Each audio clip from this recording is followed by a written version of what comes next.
The Secret Life of Walter Mitty by James Thurber.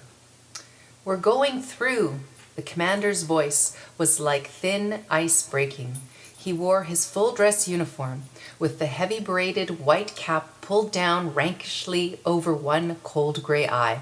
We can't make it, sir. It's spoiling for a hurricane, if you ask me.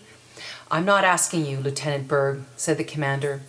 Throw on the power lights. Rev her up to 8,500. We're going through. The pounding of the cylinders increased. Ta-pocketa, ta-pock-pock-pocketa, pocketa, pocketa. The commander stared at the ice forming on the pilot window. He walked over and twisted a row of complicated dials. Switch on number 8 auxiliary, he shouted. Switch on number 8 auxiliary, repeated Lieutenant Berg. Full strength in number 3 turret, shouted the commander. Full strength in number 3 turret. The crew, bending to their various tasks in the huge, hurtling 8-engine Navy hydroplane, looked at each other and grinned. The old man will get us through, they said to one another. The old man ain't afraid of hell. Not so fast. You're driving too fast, said Mrs. Mitty. What are you driving so fast for? Said Walter Mitty. He looked at his wife in the seat beside him with shocked astonishment. She seemed grossingly unfamiliar, like a strange woman who had yelled at him in a crowd. You were up to 55, she said. You know I don't like to go more than 40. You were up to 55. Walter Mitty drove on towards Waterbury in silence, the roaring of the SN 202 through the worst storm in 20 years of Navy flying, fading in the remote, intimate airways of his mind. You're tense again, said Mrs. Mitty. It's one of your days. I wish you'd let Mr. Renshaw look you over. Walter Mitty stopped the car in front of the building where his wife went to have her hair done. Remember to get those overshoes while I'm having my hair done, she said. I don't need overshoes, said Mitty. She put her mirror back in her bag. We've been all through that, she said, getting out of the car. You're not a young man anymore. He raced the engine a little. Why don't you wear your gloves? Have you lost your gloves? Walter Mitty reached in a pocket and brought out the gloves. He put them on. But after she had turned and gone into the building, and he had driven on to the red light, he took them off again. Pick it up, brother, snapped a cop as the light changed, and Mitty hastily pulled on his gloves and lurched ahead. He drove around the streets aimlessly for a time, and then he drove past the hospital on his way to the parking lot. It's the billionaire banker, Willington Macmillan, said one of the pretty nurses. Yes, said Walter Mitty, removing his gloves slowly. Who has this case? Dr. Renshaw and Dr. Bedboe? But there are 2 specialists here, Dr. Remington from New York and Mr. Pritchard Mitford from London. He flew over. A door opened down a long, cool corridor, and Dr. Renshaw came out. He looked distraught and haggard. Hello, Mitty, he said. We're having the devil's own time with Macmillan, the millionaire banker, and close personal friend of Roosevelt. Obstrosis of the ductal tract, tertiary. Wish you'd take a look at him. Glad to, said Mitty. In the operating room, there were whispered instructions. Dr. Remington, Dr. Mitty, Mr. Pritchard Mitford, Dr. Mitty. I've read your book on streptotherococcus, said Pritchard Mitford, shaking hands. A brilliant performance, sir. Thank you, said Walter Mitty. Didn't you know you were in the States, Mitty? Grumbled Remington. Coles to Newcastle, bringing Mitford and me here for a tertiary. You are very kind, said Mitty. A huge complicated machine, connected to the operating table with many tubes and wires, began at this moment to go pocketa, pocketa, pocketa. The new anesthetizer is giving away, shouted an intern.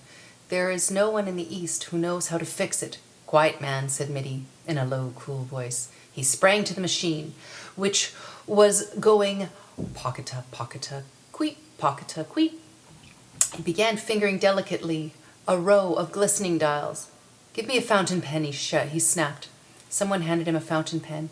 He pulled a faulty piston out of the machine and inserted the pen in its place. That will hold for 10 minutes, he said. Get on with the operation. The nurse hurried on and whispered to Renshaw, and Mitty saw the man turn pale.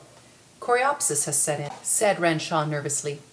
If you would take over, Mitty. Mitty looked at him and at the craven figure of Benbow, who drank, and at the grave, uncertain faces of the two great specialists. If you wish, he said. They slipped a white gown on him. He adjusted a mask and drew on thin gloves. Nurses handed him shining. Back it up, Mac. Look out for the Buick. Walter Mitty jammed on the brakes. Wrong lane, Mac, said the parking lot attendant, looking at Mitty closely. Gee, yeah, muttered Mitty. He began cautiously to back out of the lane marked exit only. Leave her sit there, said the attendant. I'll put her away. Mitty got out of the car. Hey, better leave the key. Oh, said Mitty, handing the man the ignition key. The attendant vaulted into the car, backed it up with insolent skill, and put it where it belonged. They're so damn cocky, thought Walter Mitty, walking along the main street. They think they know everything. Once he had tried to take his chains off outside New Milford, and he'd got them wound round the axles. A man had to come out in a wrecking car and unwind them, a young, grinning garage man. Since then, Mrs. Mitty always made him drive to the garage to have the chains taken off. The next time, he thought, I'll wear my right arm in a sling. They won't grin at me then.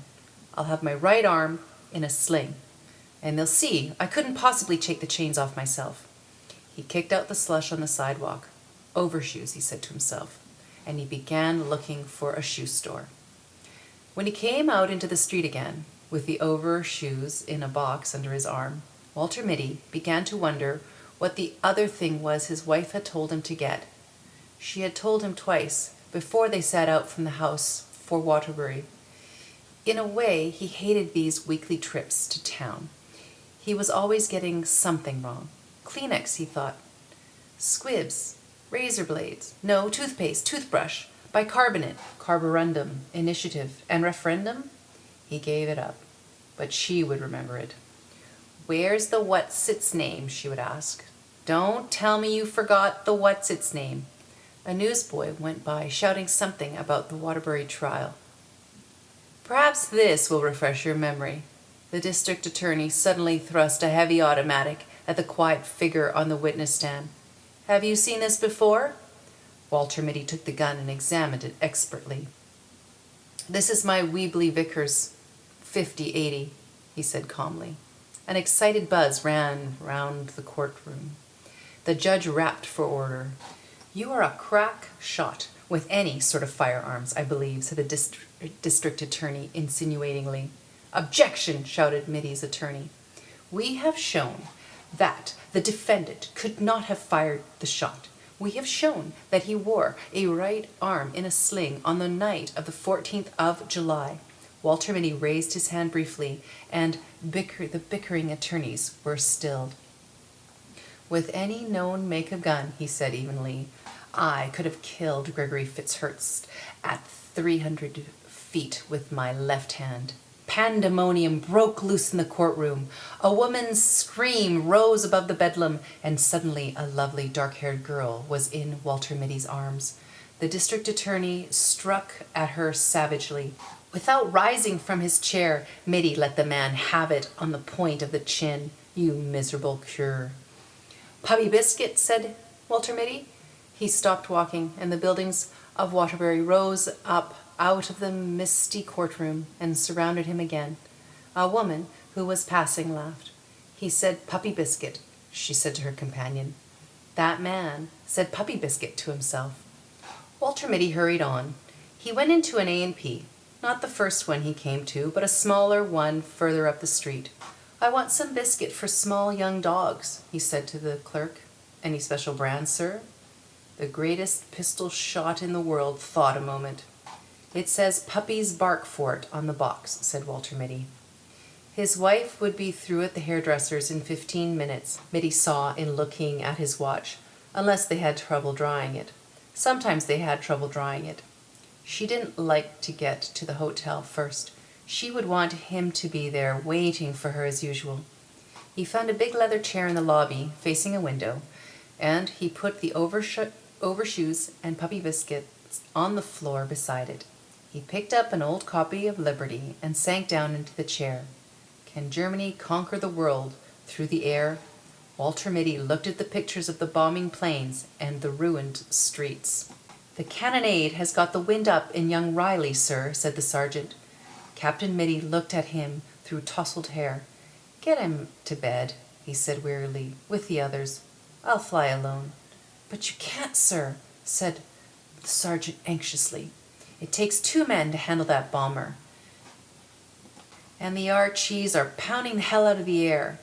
Von Reitman's circus is between here and Solier. Somebody's got to get that ammunition dump, said Mitty. I'm going over. Spot of brandy? He poured a drink for the sergeant and one for himself. War thundered and whined around the dugout and battered at the door. There was a rendering of wood and splinters flew through the room. A bit of a near thing, said Captain Mitty carelessly. The box barrage is closing in, said the sergeant. We only live once, Sergeant, said Mitty with his faint, fleeting smile. Or do we? He poured another brandy and tossed it off. I've never seen a man could hold his brandy like you, sir, said the sergeant. Begging your pardon, sir. Captain Mitty stood up and strapped on his huge Weebly Vickers automatic. It's 40 kilometers through hell, sir, said the sergeant. Mitty finished one last brandy. After all, he said softly. What isn't? The pounding of the cannon increased. There was the rat-a-tat-tatting of machine guns, and from somewhere came the menacing pocketa, pocketa, pocketa of the new flamethrowers. Walter Mitty walked to the door of the dugout humming Après de Mont Blanc. He turned and waved at the sergeant. Cheerio, he said. Something struck his shoulder. I've been looking all over this hotel for you, said Mrs. Mitty. Why do you have to hide in this old chair? How do you expect me to find you? Things close in, said Mitty vaguely. What? Mrs. Mitty said. Did you take that, what's-its-name, the puppy biscuit? What's in the box? Overshoes, said Mitty. Couldn't you have put them on in the store? I was thinking, said Walter Mitty. Does it ever occur to you that I am sometimes thinking? She looked at him. I'm going to take your temperature when I get you home, she said. They went out through the revolving doors that made a faintly derisive whistling sound when you pushed them. It was 2 blocks to the parking lot. At the drugstore on the corner, she said, Wait here for me. I forgot something. I won't be a minute. She was more than a minute. Walter Mitty lighted a cigarette. It began to rain. Rain with sleet in it. He stood against the wall of the drugstore, smoking. He put his shoulders back and his heels together. To hell with the handkerchiefs, said Walter Mitty scornfully. He took one last drag on his cigarette and snapped it away. Then, with that faint, fleeting smile playing about his lips, he faced the firing squad, erect and motionless, proud and disdainful. Walter Mitty, the undefeated, inscrutable to the last.